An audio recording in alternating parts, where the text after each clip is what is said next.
Imagine saving every single penny for 3 years, skipping lunches, working extra shifts, saying no to every birthday dinner, every weekend trip, every little joy, all because you had a dream. A dream bigger than anything your hometown could hold. You had the acceptance letter. You had the scholarship. You had the plane ticket. And then the night before your flight, someone took it all away. Not a stranger. Not a thief off the street. Your own parents. My name doesn't matter. What matters is this. I was 22 years old, sitting on the floor of my bedroom, holding a ticket to a future I had built with my own 2 hands, and by the next morning, that future had been stolen from me by the 2 people who were supposed to love me most. But here's what they didn't know.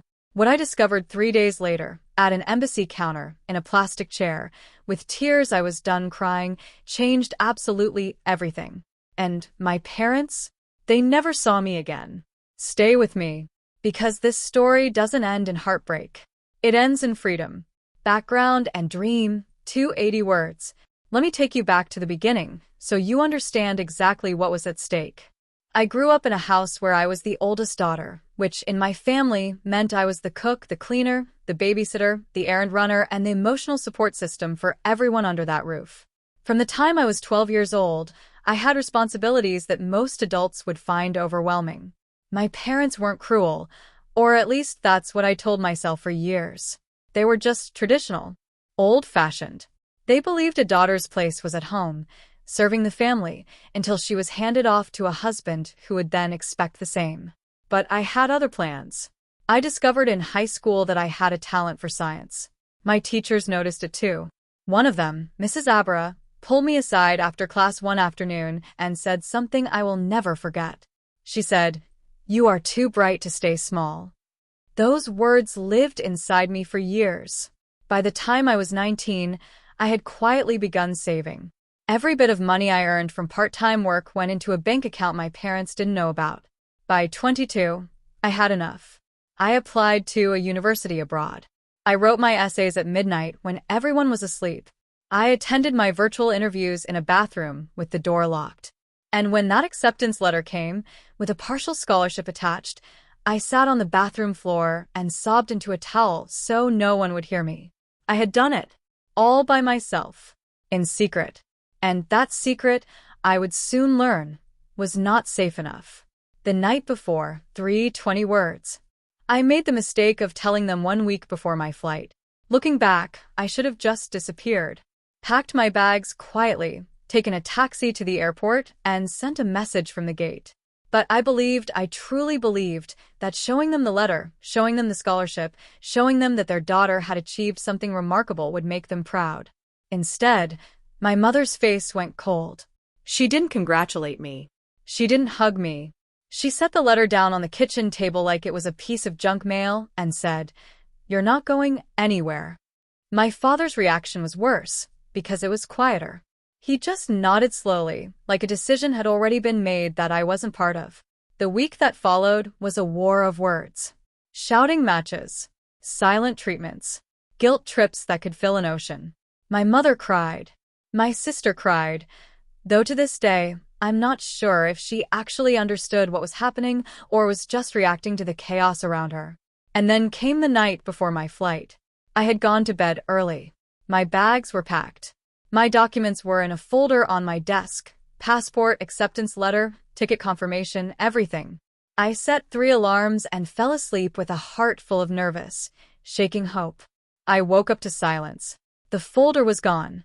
I searched everywhere. Under the bed, in the closet, through every drawer. And then I walked into the kitchen and saw my mother standing at the stove, stirring something, completely calm. I asked her where my passport was. She didn't even turn around. "You're not leaving," she said. "Who will cook and clean? Your sister needs you here." And just like that, 3 years of sacrifice were reduced to a cooking schedule. I missed my flight. I sat in my room and cried for 3 days straight. On the 4th day, something shifted inside me. I don't know exactly what it was. Maybe I had simply run out of tears. Maybe a part of me, deep down, had always known this moment would come. The moment when I would have to choose between keeping the peace and saving my own life. I washed my face. I put on clean clothes. And I walked out of the house without telling anyone where I was going. I took a bus to the city. I walked into the embassy of the country where my university was located. I took a number. I sat in a plastic chair. And I waited. When my number was called, I sat across from a consular officer and explained what had happened. Calmly. Completely. I showed her my acceptance letter on my phone. I showed her the email confirmation of my scholarship. I showed her screenshots of my flight, the one I had missed. She listened to every word. And then she said something that made my hand shake. She told me that what my parents had done, withholding a passport from an adult citizen, was not just wrong. It was illegal. She told me I had rights. She told me there were options. And she told me that if I wanted to pursue my education abroad, there were legal channels, emergency travel documents, and support systems specifically designed for situations like mine. I had walked into that embassy as a broken girl. I walked out as a woman with a plan. What happened next moved faster than I ever expected. With the consular officer's guidance, I filed a formal report documenting that my passport had been taken without my consent. This created a legal record. It also meant I could apply for emergency travel documentation, a process that, in my case, took less than 2 weeks. But I did more than just chase paperwork. I reached out to my university's international student office. I explained the delay. I explained everything. They were extraordinary. Not only did they hold my place in the program, they connected me with a student hardship fund that helped cover the cost of a new flight. I also reached out, quietly, to Mrs. Abra, my old high school teacher. She had stayed in touch over the years. When I told her what had happened, she didn't say, "I'm so sorry." She said, "Tell me what you need." She offered her home address as a mailing address for my new documents. She offered to store a backup copy of my paperwork. She showed up at the bus station the morning I left and pressed $200 into my hand. I told her I couldn't accept it. She said, "You can pay me back by becoming everything they tried to stop you from being." I didn't tell my parents about any of this. I didn't argue with them.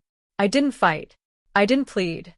I simply went quiet, and I let them believe they had won.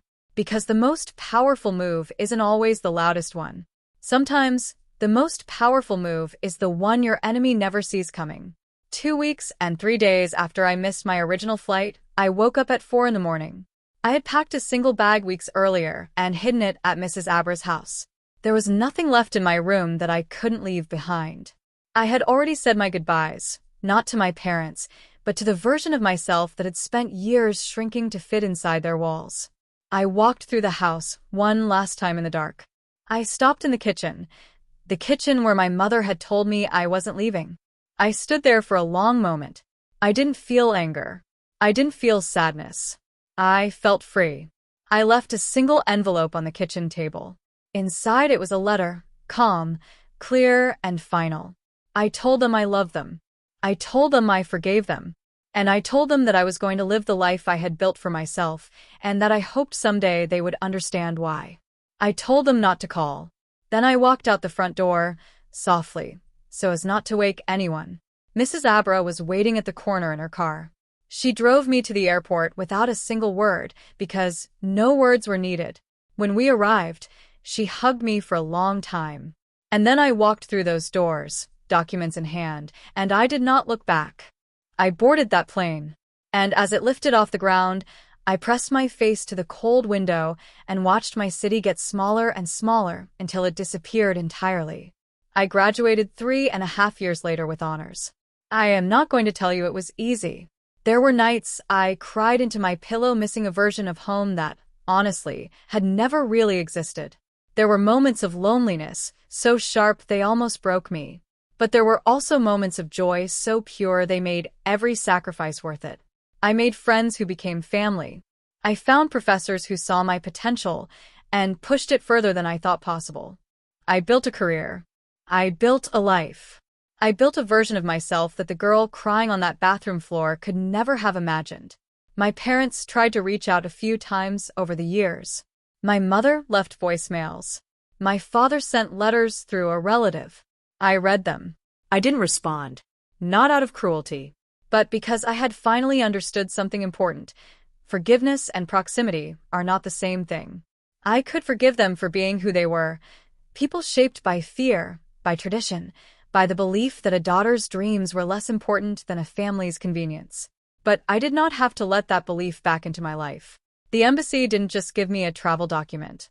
It gave me back myself.